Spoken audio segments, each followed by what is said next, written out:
Bismillahirrahmanirrahim. Ada seseorang salaful ummah, pernah salah satu orang tuanya meninggal. Lalu dia menangis terisak-isak. Kata murid-muridnya, kenapa anda nangis? Bukankah anda mengajarkan kepada kami nggak boleh nangis seperti ini? Karena memang kita nggak boleh niyaha namanya ya. Niyaha itu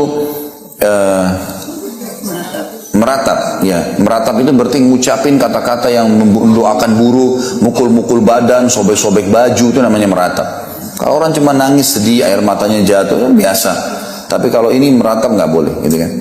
Jadi anda kan mengajarkan kami tidak boleh meratap. Dia bilang saya tidak meratap. Saya sedang menangis karena salah satu pintu surga saya sudah tertutup.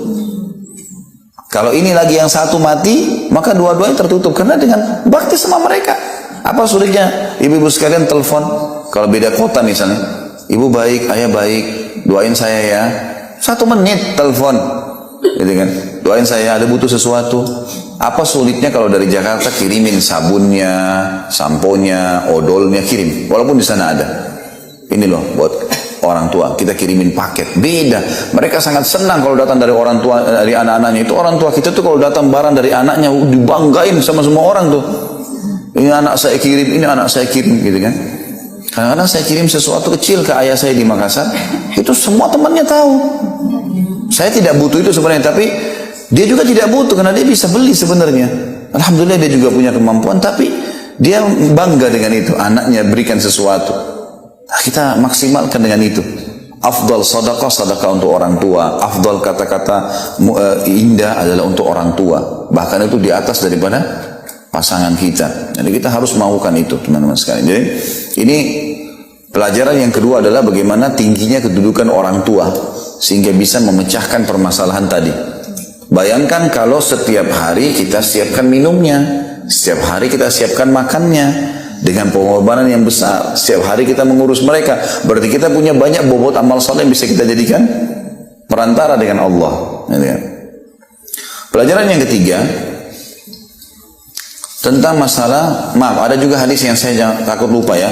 Ada hadis Bukhari, pernah ada seorang anak muda datang kepada Nabi SAW, lalu dia mau ikut jihad. Umurnya masih di bawah 20 tahun, anak laki-laki ini.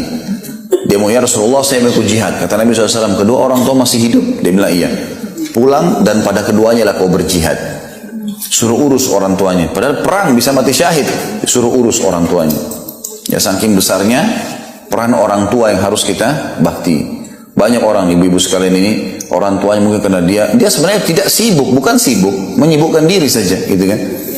Lalu kemudian tidak telepon ke orang tuanya. Nanti kalau ada darurat baru telepon. Atau kalau orang tuanya telepon, sudah ya ibu ya saya sibuk nih. Biarin dia ngomong, kenapa? Dia mau ngomong 1 jam, biarin ngomong. Kenapa kalau teman kita gosip kita bisa dengar 1 jam? Nah, biarin dia ngomong, ibu kita nak begini nak iya. Sampai dia sudah selesai baru kita sudah selesai ya sudah. Baiklah, apa yang dipesan silakan. Saya kalau ayah saya telepon, saya tidak pernah berani mengatakan sudah ya, enggak. Tunggu beliau mengatakan ya sudah kalau gitu ya. Ya udah, abah doain ya didoain sama dia sudah selesai. Kalau enggak, saya enggak berani tutup dulu teleponnya. Gitu kan, biarin beliau yang tutup. Ada beberapa syekh di Saudi itu pernah lagi pengajian ditelepon sama ibunya. Ibunya nggak tahu ada lagi pengajian. Anaknya ini ulama besar. Rame orang yang datang penuh masjid. Ibunya telepon, nak, ibu butuh ini, butuh itu, butuh ini, suruh beli di pasar, suruh beli di supermarket. Karena memang biasa syekh ini yang bawain kejunya, madunya, roti segala. Dia nggak tahu orang lagi pengajian. Nak, ibu lagi butuh ini, butuh ini. Baik ibu.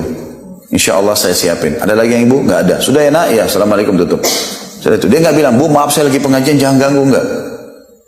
Jemaah, ibu saya butuh saya. Pengajian kita tutup. Assalamualaikum. Pergi. Supermarket beli, bawa beliin ibunya. Lihat bagaimana mereka gitu kan. Ada seorang syekh di Jeddah begitu. Dia lagi isi pengajian ini, ayahnya telepon. Ayahnya telepon. Nah, sudah sama. Ayah pengen undang teman-temannya ayah nih makan. Butuh 5 ekor kambing. Baik ayah. Ada yang lain? Enggak ada. Pokoknya itu butuh secepatnya ya. Baik. Ditutup sama dia. Lagi pengajian. Maaf jemaah, ayah saya butuh kambing. Saya harus beliin kambing. Ya. Itu tuh pengajian. Assalamualaikum. Apa yang dia buat? Kalau kita mungkin ya, mungkin saya pun sempat terpikir sebelumnya, kalau ayah saya telepon, ya udah saya transfer uang, gitu kan? Misal, karena dia mau ajak teman-temannya makan, ayahnya nggak suruh perbuatan dia yang dia lakukan ya, ini nanti akan dia buat satu perbuatan yang luar biasa. Cuma bilang saya butuh kambing. Mungkin kalau kita simple, sekarang kan ada bank bisa transfer. Baik ayah saya transfer, ya ayah beli sendiri ya, pilih aja, bisa kita bilang gitu kan? Enggak, orang ini enggak. Dia berhenti pengajian, dia sewa mobil pick up, dia beli kambing di Jeddah, dia bawa ke Qasim, mungkin 1000 kilometer, bawa dia setir sendiri, sampai depan ayahnya, kasih salaman, ayah ini pesanan kambingnya, saya mau balik. Begitu mereka bakti sama orang tuanya, bayang. Ini.